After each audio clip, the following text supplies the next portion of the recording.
dizer sou teu, e pra sempre assim serei.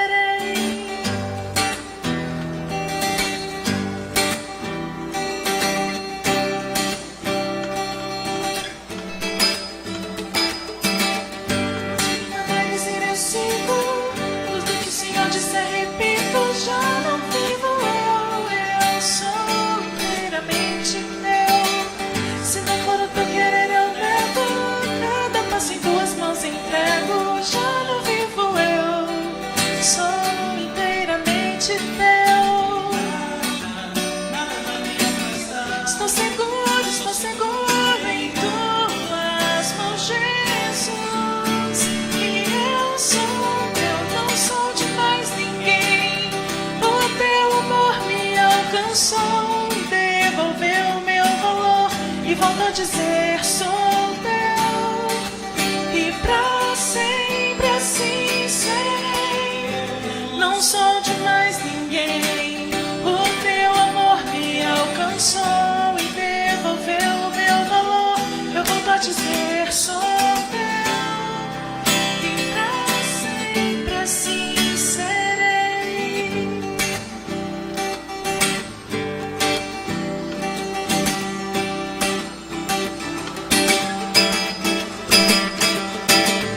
Onde me mandares ir, tudo que o Senhor disser, já não vivo eu sou.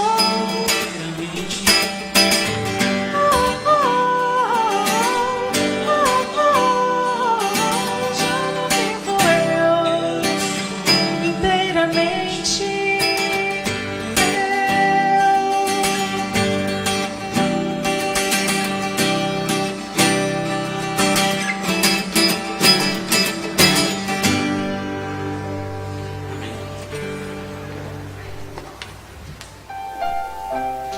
Obrigado, Senhor, por esse dia. Obrigado, Senhor, por este sábado maravilhoso que estamos aqui todos juntos, Senhor, com uma grande família.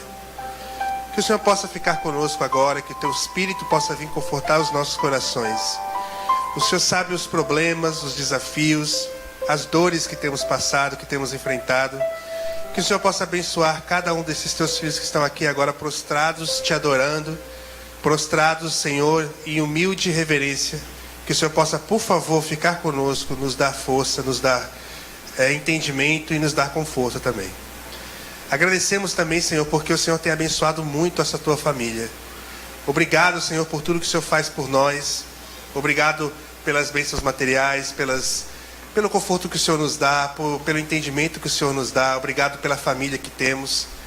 Que o Senhor possa continuar guiando-nos, guiando os nossos passos, para que a gente possa cada dia, Senhor, estar cada dia mais parecendo contigo. Para que as pessoas aqui ao redor, aqui de Niterói, as pessoas no mundo, as pessoas que encontramos por aí, que elas possam ser tocadas pelo Teu Espírito através de nós.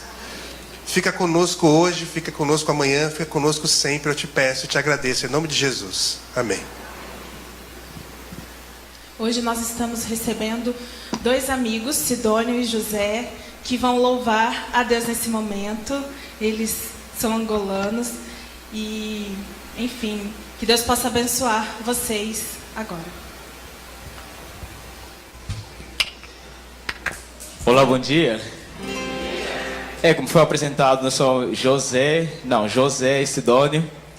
Nós fazemos parte de um vocal, que é o vocal Quimba, fazer o marketing agora, né?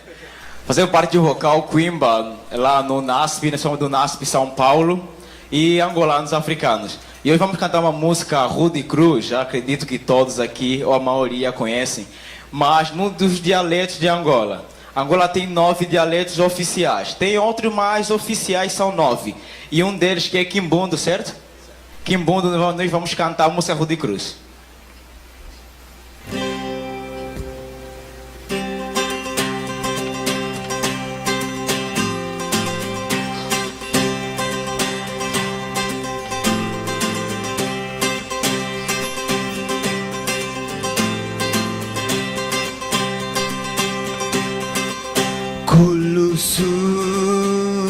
Mana kwenelwa nyelwa lenge kidimbu kiasoni ni hadi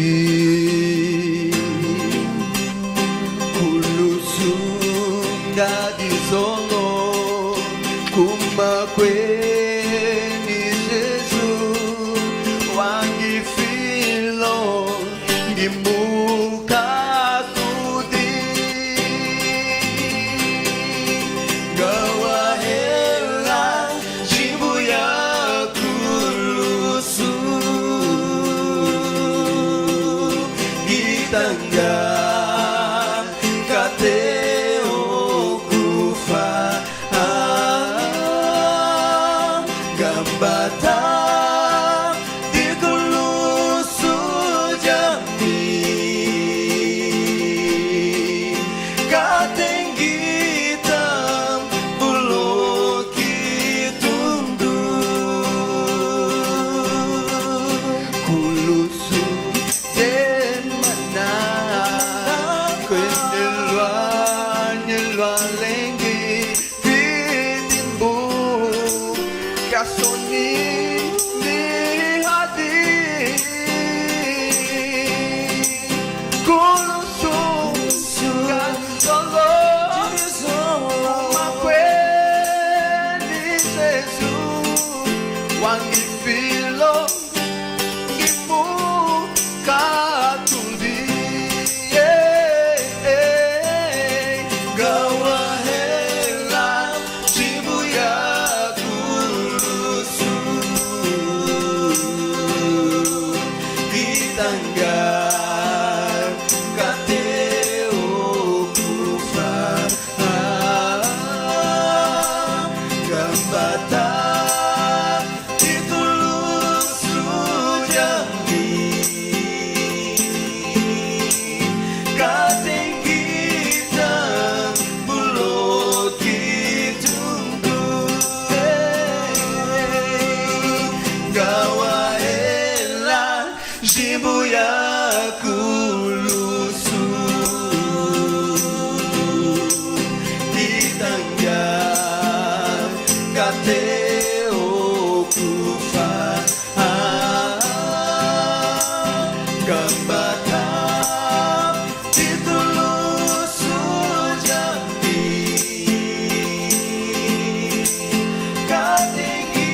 Agora toda a igreja, eu sei que todo mundo conhece essa música.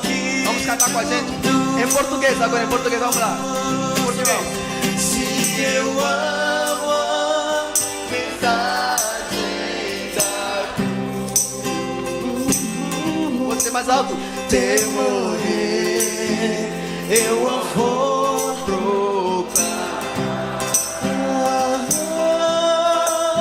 Levarei eu também minha cruz, coroa. Mais uma vez pra ficar bonitinho, vamos lá. Mais uma vez pra ficar bonitinho. Se eu amo a mensagem da cruz,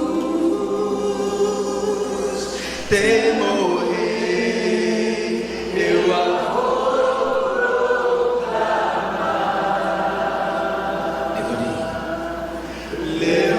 levarei eu também minha cruz, ter por uma coroa tocar.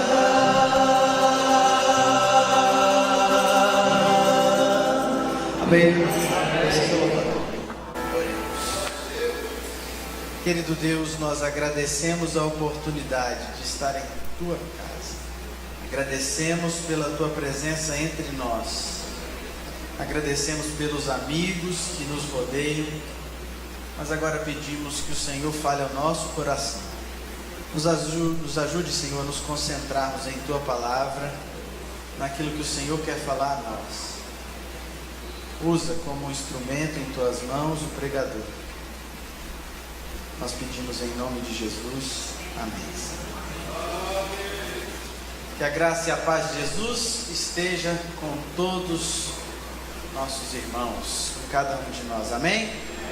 Quero convidar você a abrir a sua Bíblia no Evangelho de Lucas, capítulo 14.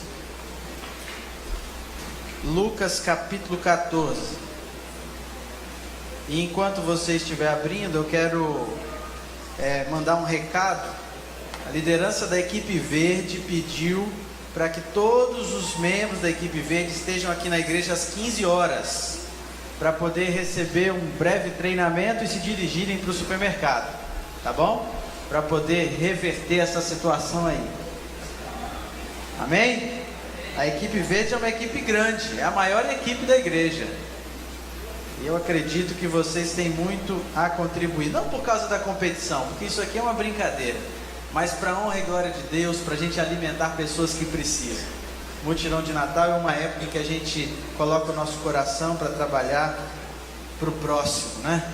Ainda mais do que no resto do ano. Então eu convido você a estar aqui às 15 horas, você que faz parte da equipe verde, ou você que quer ajudar a equipe verde. A equipe branca vai ajudar a equipe verde. Vamos unir esforços. Lucas capítulo 14 tem uma história muito interessante.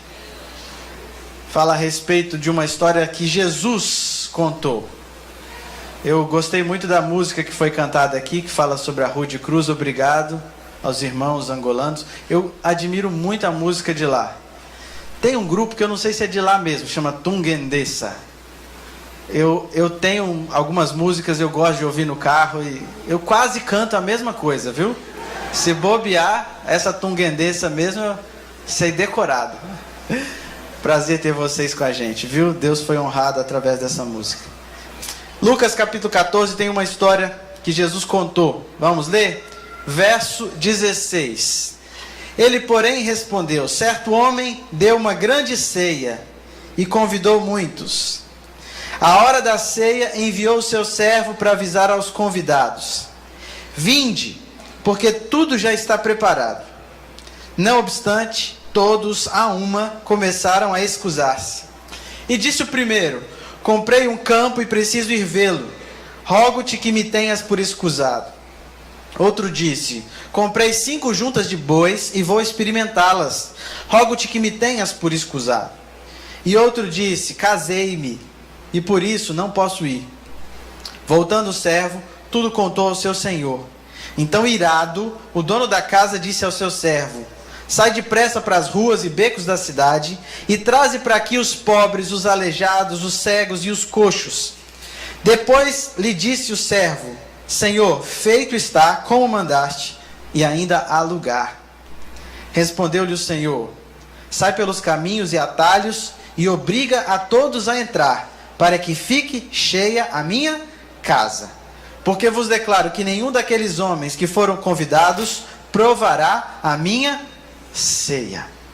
Vocês perceberam que eu pulei o verso 15? O verso 15 é um verso um pouco avulso aí na história. Na verdade, essa historinha está fazendo parte de um contexto. Jesus estava almoçando, ele estava jantando, na verdade, ele estava comendo na casa de fariseus. Jesus aceitava convite para comer na casa de qualquer um. Parece algumas pessoas que a gente conhece, né? Falou comida, tá lá. Jesus aceitava com facilidade os convites para comer na casa das pessoas. Não porque ele gostava de comer, mas porque ele sabia que comer junto com aquelas pessoas era uma oportunidade para ele conversar sobre coisas eternas. E Jesus então aceitou o convite para poder almoçar na casa desse pessoal.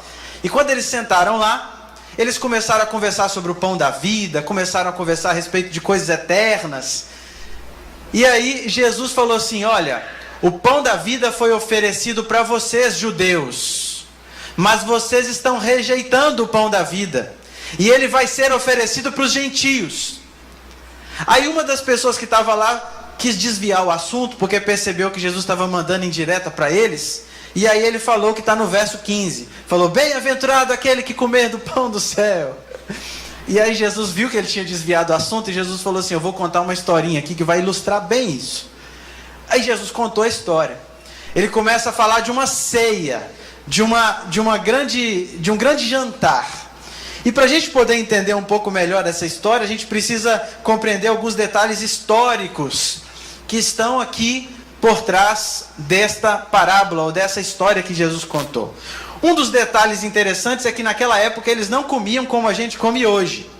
Eles não sentavam na mesa, pegavam um pratinho, talher, garfo, faca, sentavam e assistiam, comiam e conversavam, não. Era como se fosse uma mesa de centro. Ela ficava assim mais ou menos no nível do chão, e eles se deitavam, vários deles se apoiavam com o lado esquerdo e aproveitavam para comer com a mão direita. Essa era uma regra. E isso explica também como que João se achegou perto do peito de Jesus para perguntar quem era o discípulo que estava traindo. Lembra aquela ceia? Quando Jesus chega e fala assim, um de vocês vai me trair. Aí a Bíblia relata assim que João chegou no peito de Jesus e falou, quem é? Como é que ia chegar no peito de Jesus? Não tem nada a ver assim, se eles estivessem comendo um do lado do outro. Mas desse jeito aí você consegue entender um pouco mais. A disposição da maneira como eles se alimentavam era assim. Normalmente, não tinha um prato para cada pessoa. Todos eles comiam na mesma tigela, nas mesmas vasilhas, na mesma panela. Se tratava de uma ofensa você rejeitar comida que era oferecida.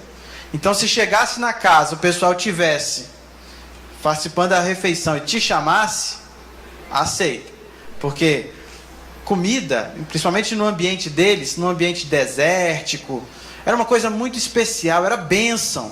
Você rejeitar a bênção, não faz parte do costume. Então, eles precisavam participar. O muçulmano, ainda hoje, ele tem uma preocupação muito interessante em relação a este aspecto da alimentação. E eles também têm um cuidado em relação ao lado das mãos. Para o muçulmano, o lado esquerdo é o lado do asseio. É a mão que ele usa para se limpar. E por isso, quando alguém faz alguma coisa errada lá e eles cortam a mão, qual é a mão que eles cortam? A mão esquerda. Porque aí obriga a pessoa a usar a mão direita tanto para limpeza e asseio, quanto para cumprimentar, comer junto. E aí quem é que vai querer comer na vasilha da pessoa que está se limpando com aquela mesma mão? Então, essa pessoa começa a ficar isolada dos outros. O anfitrião normalmente ficava no centro da mesa. Quem recebia os convidados, ele ficava no meio. E só quando ele sentasse, quando ele chegasse, as pessoas podiam comer. Uma forma de respeito. Eles oravam para poder comer? Sim, mas normalmente era no fim da refeição. Porque eles entendiam que não era possível agradecer sem saber se ia ser bom. Então no final agradecia. E eles tinham o costume de agradecer no final. Alguns historiadores indicam que eles pediam a bênção no início e agradeciam no final. Essa história que aconteceu aqui era mais ou menos uma coisa assim. Estava Jesus, estava o convidado, o anfitrião, estavam todos os discípulos em volta, e eles estavam ali, conversando, dialogando sobre um monte de história. E aí Jesus então resolve contar uma historinha de almoço. Sabe aquela história de almoço? Todo mundo dá risada e tal. Só que essa foi um pouco difícil de engolir. Jesus falou umas poucas e boas através dessa história. Ele conta de um anfitrião que estava dando uma festa, estava dando uma ceia. E como a gente viu, quando alguém convida para comer, a coisa é séria. E esse anfitrião, ele convidou essas pessoas, e esse convite era para ser tratado de modo sério. A gente, quando lê essa história, a gente tem a impressão que a pessoa saiu para buscar os convidados na hora. Mas, naquela época, o convite para uma festa, para uma ceia, era feito de um jeito bem específico. O servo saía atrás dos convidados do seu anfitrião e perguntava se eles topavam estar presentes naquela festa. E aí eles diziam sim, então ele anotava o nome dos convidados. Para eles, o desperdício de comida era uma coisa muito, mas muito deselegante. Tanto quanto faltar comida, sobrar comida era muito ruim. Pra gente hoje em dia não é assim, né? Se sobra comida na festa, que beleza, né? Antes fartar do que fartar. Lá em Minas se fala assim, né? Antes fartar do que fartar. A gente acha que é melhor sobrar, mas pra época não. Porque não tinha geladeira, onde é que ia guardar aquilo? Era desperdício, era feio. Então, eles contabilizavam. Quem é que vai para a festa? É Janete? Janete, você vai para a festa? Então está aqui marcado. Alex, você vai para a festa? Alexandre, vai para a festa? Meu Leomar, você vai para a festa? Elcio, vai para a festa? Ok, colocou os nomes ali. E aí eles faziam um cálculo. Tinha uma regrinha que dizia assim: para 2 convidados, uma galinha. Para 4 convidados, um pato. Para 6 convidados, uma ovelha. E assim ia sucessivamente. Dependendo da quantidade de pessoas que iriam participar daquele jantar, eles selecionavam a quantidade de alimento que ia ser oferecido. Não aceitava penetra, não aceitava arroz de festa, né? Era aquela quantidade certinha. Depois que preparou tudo, no dia da festa, o que o servo ia fazer? Ele ia passar na casa dessas pessoas para fazer o quê? Confirmar. E aí chegava: Janete, está confirmado hoje, né? Alex, está confirmado. Alexandre, Eliomar, Elcio. Foi nessa hora que esse pessoal da parábola desconfirmou o quê? A presença deles. Quem negava participar da festa numa hora dessa, estava fazendo uma tremenda desfeita para com o anfitrião. Porque ele tinha se preparado para aquilo, ele tinha feito o convite, ele tinha pensado na quantidade de pessoas. Então, depois de todo aquele preparo, a pessoa falar assim: ah, não vai dar para... Era uma vergonha. E para aquela cultura, isso era tratado como desorganização, era tratado como se ele tivesse... o pessoal tivesse nem aí para ele. Ainda tem mais. A gente vê que aquelas 3 pessoas que deram desculpas, que negaram estar naquele jantar, eles deram desculpas esfarrapadas. A gente lê aqui que um comprou um campo, o outro comprou uma junta de bois e o outro tinha casado. A compra de um campo naquela época durava meses. Porque quando você ia comprar um terreno, você pegava um trecho do terreno, cercava ele, arava, semeava, regava e esperava a colheita para poder ver se aquele terreno era bom. Depois que isso acontecia, você ia lá, pagava e depois você assumia a posse do terreno. Um gado é a mesma coisa. Ninguém iria comprar um gado de uma hora para outra, sem ver, sem analisar os dentes, sem ver que era saudável, sem colocar ele para arar um pouquinho da terra. Então, tanto o que tinha um campo, que tinha comprado um campo, quanto aquele que tinha comprado uma junta de bois, estavam inventando uma desculpa para poder não ir ao banquete. Ellen White comenta a respeito dessas histórias no livro Parábola de Jesus, e ela diz assim, ó: nenhuma das escusas tinha base em uma necessidade real. O homem que precisava sair a ver seu campo já o comprara. Sua pressa de ir vê-lo era devida a que seu interesse estava absorvido pela aquisição. Os bois também tinham sido comprados. O exame dos mesmos só devia satisfazer a curiosidade do comprador. Também a terceira desculpa não tinha o menor motivo. Por que a terceira desculpa não tinha o menor motivo? Primeiro, porque o camarada casar não é desculpa para poder não ir num jantar. Ele ia jantar de qualquer maneira, né? E quando um convite era feito para uma pessoa, ela era extensiva à sua família. Então aquele homem que tinha sido convidado também tinha sido convidado a sua esposa. Há quem diga que ele nem estava se referindo à sua esposa nesse texto. Existem algumas pessoas que, pelo fato dele falar do seu casamento em público, e isso não era comum, talvez ele estava se referindo a uma amante. Ellen White, quando comenta a respeito disso, ela fala assim, ó: a circunstância de o convidado haver contraído núpcias não precisava impedir sua presença à festa. A sua esposa também seria bem-vinda.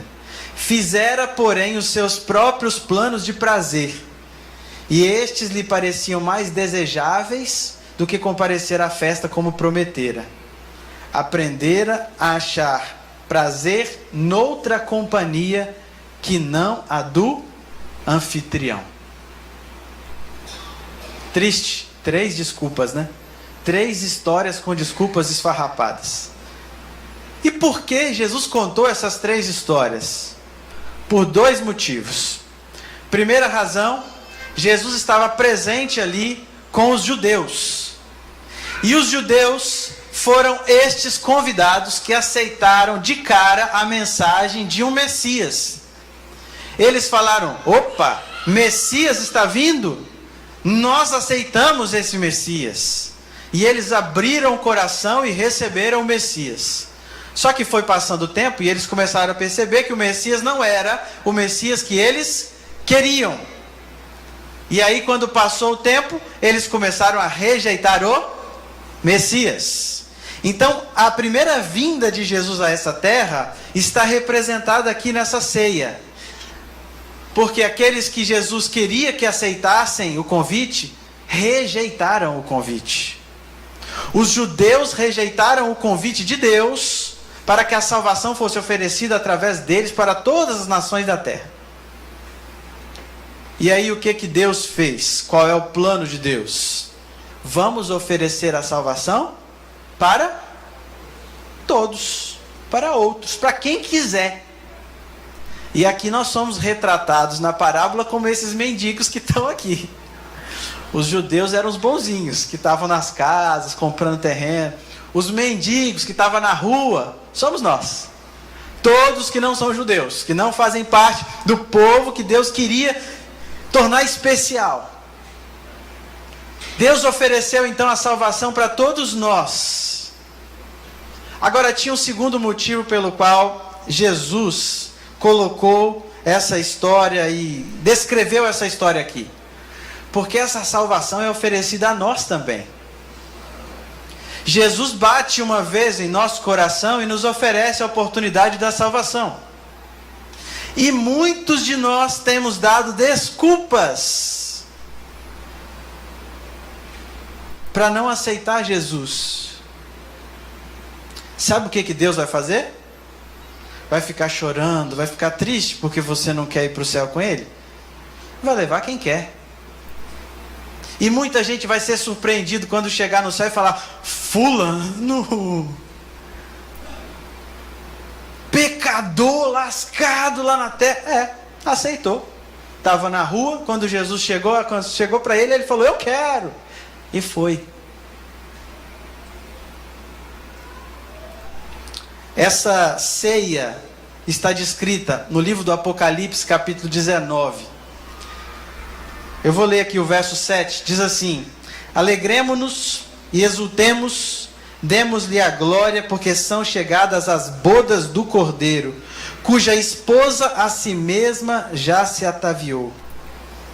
Essas bodas do Cordeiro aqui, está sendo preparada no céu para nós. E Jesus está oferecendo a salvação para todos nós.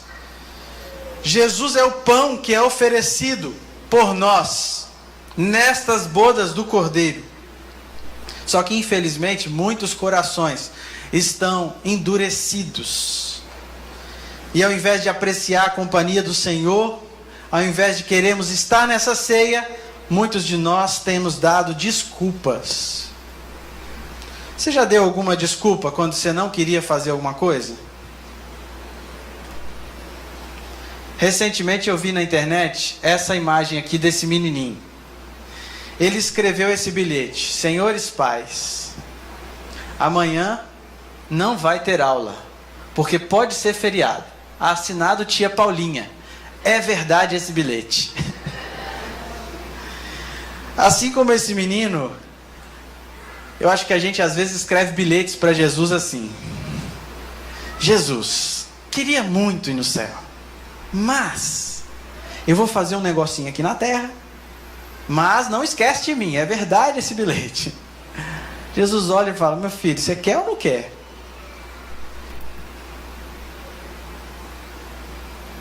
Eu queria, nessa parte final da minha mensagem, conversar com vocês a respeito dessas desculpas. Essa parábola aqui, ela resume os principais motivos pelos quais muitos de nós damos desculpas para seguir a Jesus. Primeiro, comprei um terreno, comprei um gado. Essas pessoas aqui estavam preocupadas com os bens materiais. Essas pessoas aqui estavam com as suas perspectivas nos bens dessa terra. Elas estavam preocupadas em perder os seus recursos. Elas estavam mais preocupadas em ter os seus bens do que ter a companhia de Jesus. E tem muita gente que considera o seu negócio mais importante do que seguir a Jesus. Talvez porque você tenha que deixar de trabalhar no dia de sábado. Talvez porque você precisa deixar um emprego, porque esse emprego não te permite ser fiel a Deus. Talvez porque você precise devolver um dinheiro sendo fiel a Deus nos dízimos e ofertas.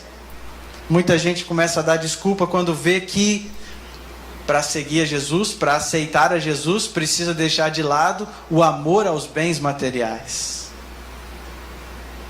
Se você tem enfrentado uma dificuldade nesse sentido, eu queria desafiar você a não dar essa desculpa a Jesus.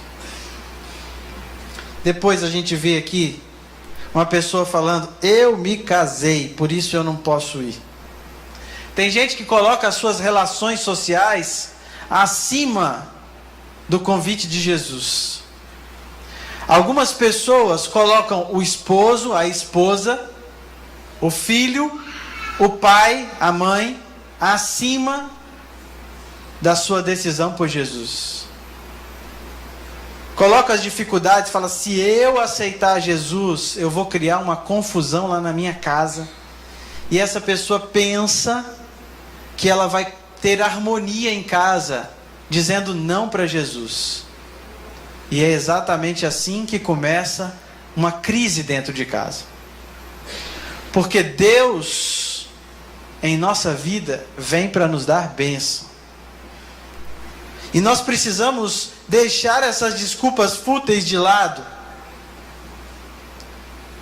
O esposo não pode falar: eu queria seguir a minha convicção, mas a minha esposa é contrária. Ou a esposa não deveria falar: eu queria seguir, mas o meu esposo não apoia.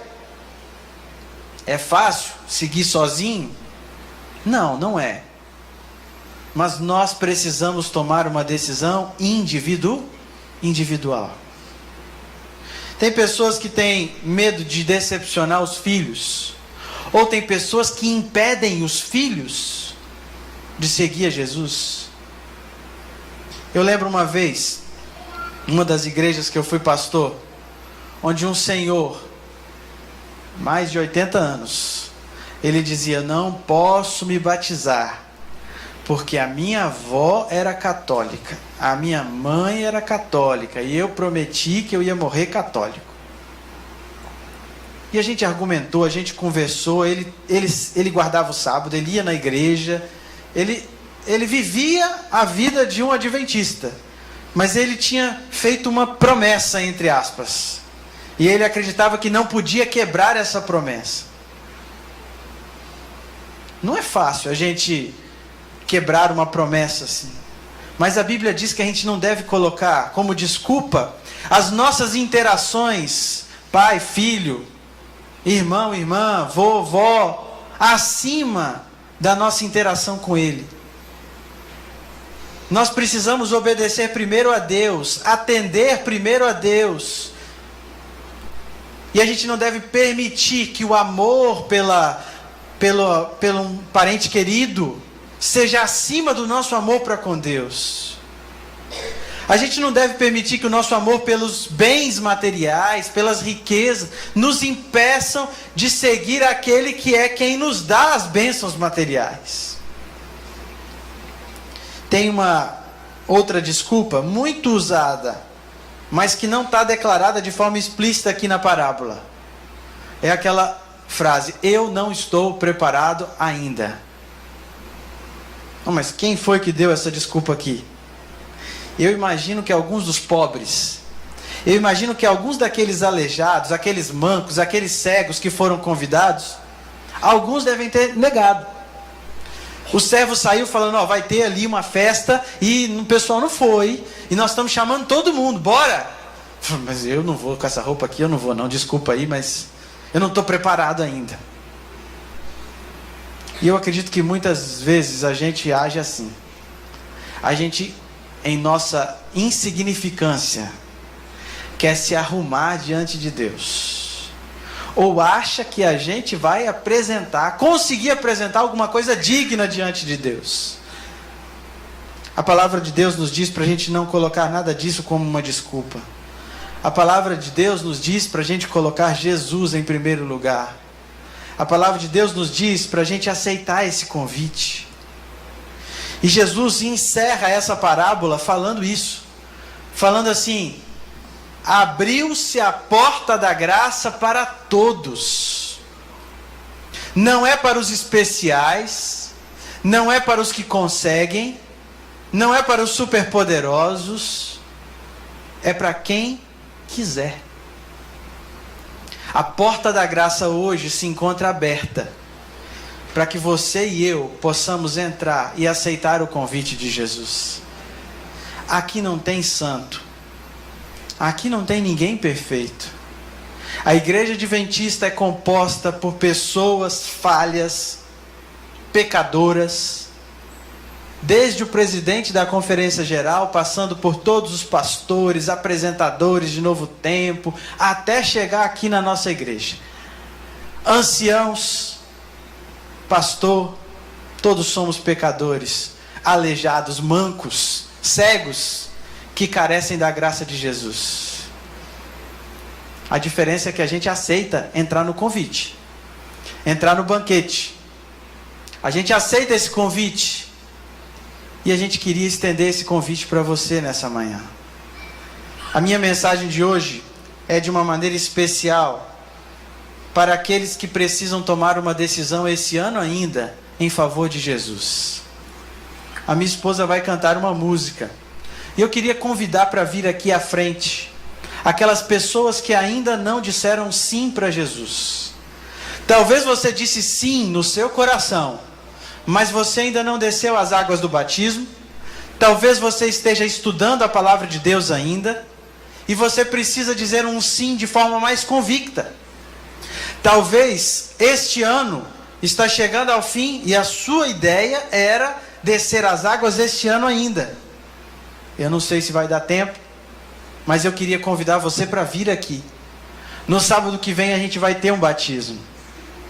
Provavelmente em dezembro nós vamos ter o último batismo. E se você quiser oferecer a sua vida como um presente a Jesus, eu queria convidar você a vir aqui à frente. Não deixe que as desculpas da parábola impeçam você de tomar uma decisão por Jesus. Você tem medo de que essa decisão prejudique o seu sustento. Se você acha que essa decisão vai atrapalhar os seus bens materiais, deixa essa desculpa de lado. Jesus vai sustentar, Ele que te dá o pão. Se você pensa que você vai desagradar alguém com essa decisão sua, se pensa que vai criar uma indisposição na sua família, deixa essa desculpa de lado e vem. Se por acaso você pensa que você não está preparado ainda, vem do mesmo jeito. Porque Jesus aceita a todos como estamos. E Ele vai nos preparando com o passar dos anos para encontrar um dia com Ele no céu. Esse convite eu queria fazer para você. Enquanto ela estiver cantando, eu queria que você viesse aqui à frente. Não é um convite para qualquer um. Se você é um membro batizado da nossa igreja e quiser renovar esse compromisso, você pode ficar em pé. Mas eu queria que viesse aqui à frente apenas aqueles que gostariam de tomar uma decisão firme por Jesus. Se gostariam de se preparar para o batismo, também. E eu quero fazer mais um convite. Aqui na Bíblia, Jesus diz assim: e o servo voltou e disse: Senhor, fiz como mandaste, e ainda tem lugar. E aí a Bíblia fala assim: sai pelos caminhos e obriga todos a entrar. Esse obrigar aqui é muito mal entendido. Tem gente que pensa que a gente tem que forçar as pessoas. Quando Ellen White comenta a respeito disso, ela diz assim: isso não quer dizer forçar ninguém, mas mostrar a urgência. insistir. Será que você podia ser um servo para alguém que está perto de você aí? Dá uma insistida. Se tiver alguém perto de você que você sente que precisa tomar essa decisão, faz como esse servo, fala assim: vai lá, bora, eu vou junto com você, vamos junto, vamos forçar um pouquinho, vamos incentivar um pouquinho, porque essa decisão é a decisão mais importante que a gente pode tomar na vida. Não tem outra decisão mais importante do que essa. E eu acho que não é demais a gente insistir um pouquinho. Se fosse para poder fazer uma faculdade de medicina, a gente falava: você vai lá, claro. Se fosse para ganhar um prêmio, vou dar aqui um brinde para quem vier. Pessoal, vai. Pois nós estamos oferecendo a salvação em Cristo Jesus, que é o maior presente que você pode receber. Que você aceite esse convite nessa manhã, que venha aqui à frente, que possa aceitar Jesus no seu coração.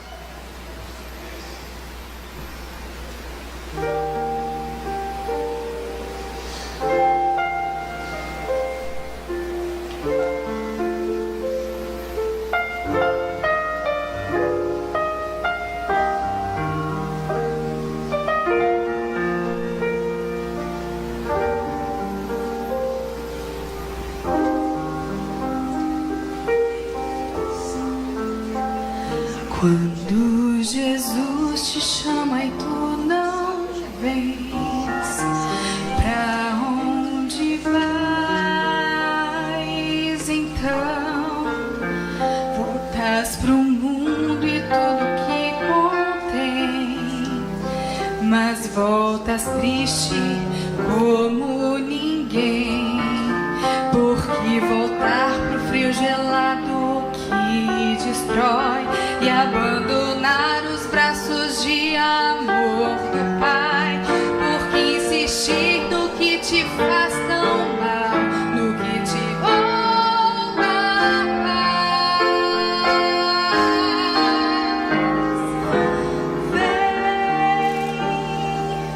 Vem pra Jesus,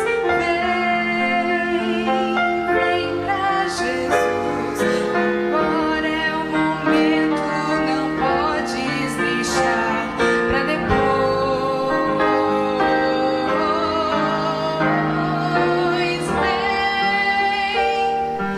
Vem pra Jesus, vem pra Jesus. Agora é o momento, não podes deixar pra depois. Tem alguém na galeria que gostaria de descer? Eu sei que a classe de visitas fica em cima, às vezes você fica um pouco escondidinho. Jesus está enxergando você, está incomodando o seu coração. Se você quiser, pode descer. Nós vamos esperar para que a gente possa orar juntos.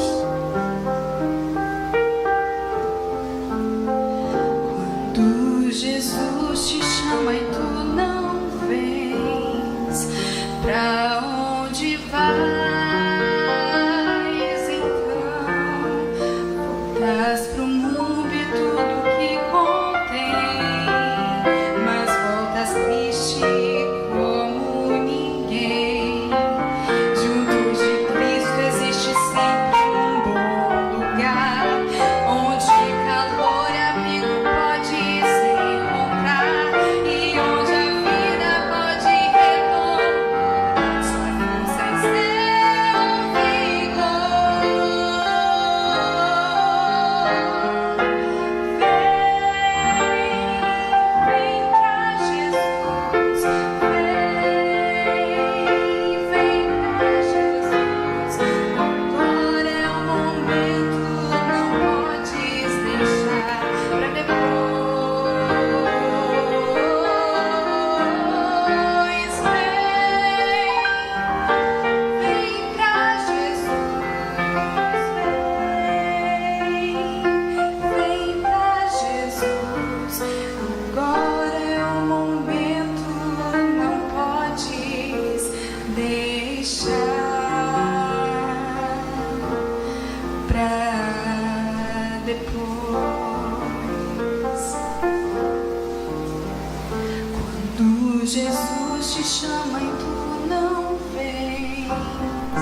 Eu queria convidar você que é um membro batizado da nossa igreja para se colocar em pé.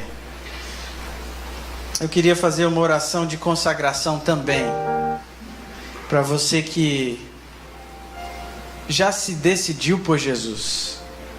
A decisão por Jesus tem que ser diária.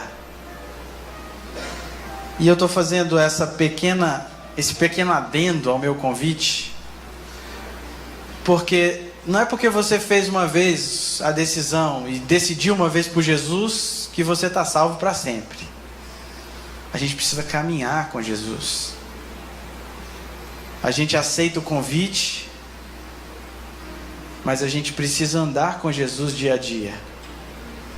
Às vezes a gente tropeça. Todo mundo tropeça. Tem gente boa, tem líder da igreja que tropeça, mas levanta e continua seguindo em frente. Eu queria que você não deixasse de aceitar o convite de Jesus, que todos os dias é oferecido para nós. Eu louvo a Deus por estas pessoas que vieram aqui à frente, decidindo pelo batismo, pela vida nas mãos de Jesus. Louvado seja Deus. Vamos orar. Querido Deus, nós agradecemos, Senhor, porque o convite da graça é feito a cada um de nós é estendido não para pessoas perfeitas, mas para pessoas falhas como nós. Nós não queremos ser como essas pessoas da parábola e rejeitar o convite de Jesus. Nós queremos dizer sim. Nós queremos dizer sim para o convite de estar na presença do Senhor. Eu peço que abençoe essas pessoas que vieram aqui à frente, colocando a vida em tuas mãos. Que elas possam se preparar e muito em breve a gente possa vê-las descendo as águas do batismo, Senhor. Nós te louvamos por essa decisão e renovamos a decisão de cada um de nós, que já somos membros da igreja, mas que precisamos caminhar com o Senhor. Não é fácil, Senhor. É uma luta diária, mas a gente diz sim para Jesus. E mais uma vez a gente abre o nosso coração pedindo perdão pelos nossos pecados, perdão pelas nossas falhas, e aceitamos o Senhor como nosso Salvador e nosso Senhor. Continue abençoando o nosso sábado, que a tua presença se faça em nossa vida, em nome de Jesus. Amém, Senhor.